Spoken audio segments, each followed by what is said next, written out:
Hey, what's up everyone, and welcome to the School of Personal Finance. In today's video, I am going to talk about how I would get started with investing here in the year 2025. So I'm going to talk about if I was just starting out, what steps would I take to get my investments growing and working for me? And as I went through this list, I did realize that I'm still doing these 5 things as well. So even if you're further along in your journey, you could use this as a checklist to see, are you marking all the boxes? Are you doing what you need to do to be able to invest and grow wealth for your future? All right, I hope you find this one helpful. Let's get to it. All right, so just a reminder, my disclosure, none of this is personal investment advice. Obviously, I know nothing about you. Make sure to consult with your own financial advisor and make your own decisions when it comes to what is the right path forward for you. This is all just for educational purposes. And now another important item is you can't even really start to think about investing if you currently have no money in the bank, you have no positive cash flow, you're drowning in credit card debt, you're living paycheck to paycheck.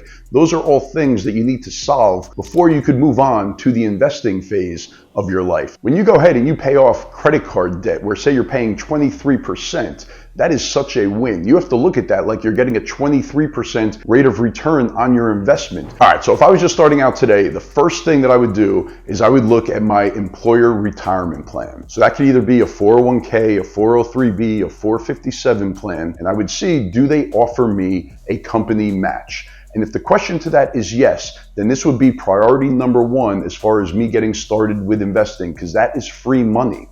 So even though this is a retirement account and you're not going to be able to touch that money until you're 59 and a half, this is free money that you want to work and grow for you. I worked at some big corporations early on in my life, and I'm so grateful that I had an employer match to really kickstart my savings. Now that I'm self-employed, I don't get that match anymore, and it's painful. I'm losing out on thousands of dollars a year that I used to get from just putting money into my 401k. And I would also be contributing to a Roth 401k or the Roth 403b, the portion where you put in after-tax money, and then that money will grow tax-free forever, and in retirement you take it out without paying any income taxes. Especially when you are young, I would go aggressive with Roth and try to build that tax-free bucket. If you're going to get an employer match, I think it's fine if that match goes into the traditional side of your 401k, where your employer is putting in money. They get a tax deduction for that, and that money will then grow. Then when you take it out, you will pay income taxes on that. I talk a lot about tax diversification and having some money in each of these buckets, in traditional, in Roth, and then in the regular brokerage account. But when you're young and you're just starting out and you're in the low tax bracket, going heavy into Roth is a great way to start paving your path for wealth in the future. And then inside of that 401k, I would invest for growth. I would typically choose like an S&P 500, a low-cost index fund that will be available to you. When you're young, going 100% equity is not a bad idea. You have a very long road ahead of you. You really don't need the bond piece of your 401k. So an S&P 500, a total stock market index fund, you want to be cognizant of fees, of the expense ratio, and just follow the markets and let that thing grow for decades. Over the long term, the S&P 500 has averaged over 10% per year. Now in 2025, you could contribute up to $23,500 inside of your 401k. I don't recommend doing that. I recommend investing up to the match, so to make sure that you get 100% of the match that your employer offers. If they don't offer a match, then the 401k, it actually drops into the number 2 slot for me. And the first way that I would then invest is a Roth IRA. So just to be clear, if your company offers a match, then that's number 1. If they don't offer a match, then number 1, the Roth IRA slides in there. So with a Roth IRA in 2025, you could contribute up to $7,000 per year. Now a Roth IRA is not tied to any employer. It's not payroll deducted. You have to set it up on your own and make contributions to it. So some big brokerage houses that I typically recommend are going to be like Fidelity, Schwab, Vanguard. You can open up a Roth IRA and go ahead and contribute money. You can do it on a monthly basis, every 6 months, every 3 months. You can do it one time a year, and you have until the tax filing deadline of the following year to make contributions for that calendar year. So in 2025, you have up until April 15th of 2026 to make contributions for the 2025 calendar year. And inside of a Roth IRA, you want to invest for growth. So you're taking money that has already been taxed, that is in your bank account, you're contributing it into the Roth, you are investing it for growth, and then that money will grow tax-free forever. And there are additional benefits besides that with a Roth IRA, things like having access to the money. So with a Roth IRA, at any point, you could take out your contributions without any taxes or penalty. So a quick example, if you put in $7,000 a year for the next 2 years, so you put in 14 grand, and let's say it grows to 16,000, and you have a life emergency or you have something that comes up or you want to buy a house, you could take out the amount that you put in at any time. So the 14,000 that you put in, you could just take it out. You don't have to report it anywhere, and you could go ahead and use that money without any taxes or penalties being due. Not saying that that is a great idea, but it does give you some flexibility where it kind of allows you to push to try to get that money into a Roth, because if you overdo it and you need to take some money out, you could, and it's not the end of the world. Now, personally, I think Roth IRAs are the best account in the world. You should definitely focus on that, especially if you're young and you're just getting started, but not only if you're young, even if you're my age, right? I'm 47 years old, even if you're older than me, contributing to a Roth IRA, it is a great thing to do. Having the certainty of not having to pay taxes in retirement, you are going to benefit from that later on in life. Now, you can find many low-cost growth index funds, Vanguard, Fidelity, Schwab. They all offer a different flavor of a growth index fund. All right, now the third thing that I would do, and I wish that I did this much earlier in life, and that is just start a regular brokerage account. So a brokerage account is not a retirement account. There's no age restrictions. There's no limitations of how much money you can put into it. You don't get the same tax benefits that you get from retirement accounts like a Roth IRA or a 401k plan, but you have a lot of flexibility. So you could open a brokerage account at any one of those companies that I named before. You could send money how often as you want, as little, as much, whatever you want to do that fits into your lifestyle. And what you're doing is you are investing. You could choose whatever you want to invest in. I typically recommend starting out with like an S&P 500 fund where you're just following the market, or a total stock market index fund.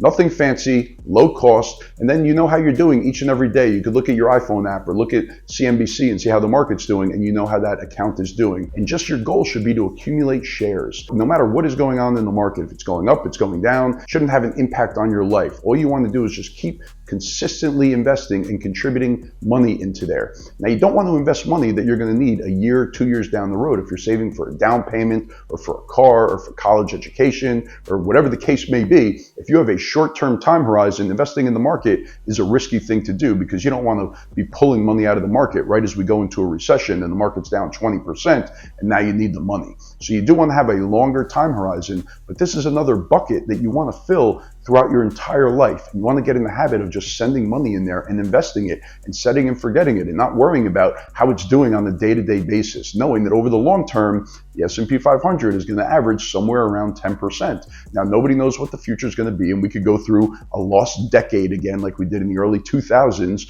where we might have zero growth. The markets go through cycles, but if you continue to invest in large companies in the US, we're going to continue to grow. Developed markets, just investing in equities, in companies that are going to grow over time. This is a surefire way to build wealth throughout your life. And then the fourth thing I would do, and this is one that most people do not do. I did start doing this at a younger age, and I'm very happy that I did, and that was saving money for down payments on rental properties. And this could be an hour-long video about investing in real estate. I am a big believer in investing in rentals and having a rental portfolio and trying to grow that.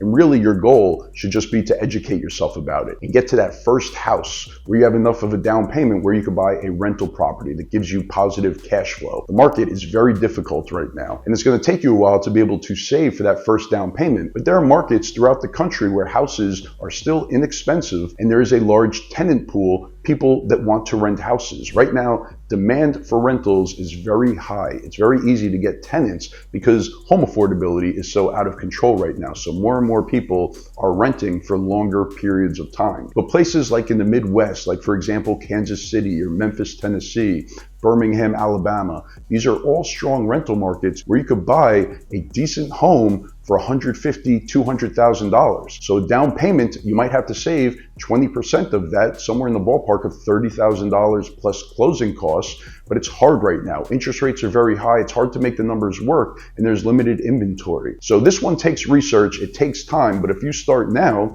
and say it takes you 5, 6, 7 years to build up enough for your first down payment, hopefully at that point, interest rates will have come down, the housing market might look a little bit different, and you could go ahead and jump in and buy your first rental. You also need to research property managers and how all of that works, right? Because with rental properties, you don't want to be the one getting phone calls in the middle of the night if somebody's toilet is overflowing or if they need a plumber or electrician or whatever the case is. You want to have property managers that you can rely on that will go ahead and take care of that property for you. But this is a great way to build passive income, and also you build equity in the homes throughout the years as you're paying down the mortgage and the property values are going up. This could be a great source of funds for you if you want to retire early or even later on when you do retire to have a stable income. Obviously, there are a lot of risks that come with owning rental properties. You need to have adequate insurance. You need to be covered in case something happens on the property. You need to be able to deal with headaches with tenants not paying. There are things that could obviously go wrong, but over the long run, investing in real estate, it has been a great way to build your wealth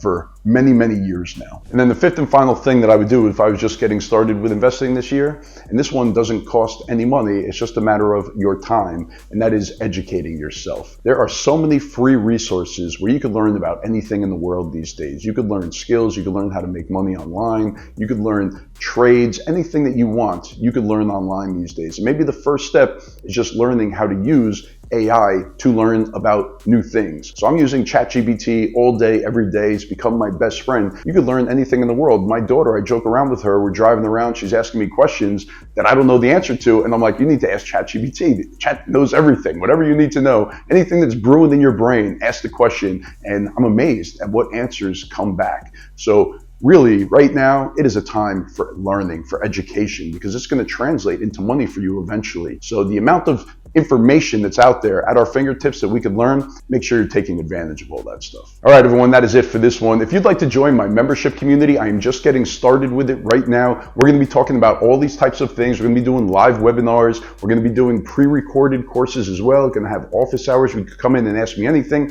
We're going to have a school community where you could chat, you could talk to me. We could have different topic discussions. Go check it out, schoolofpersonalfinance.com. I will see you in the next video. Thanks.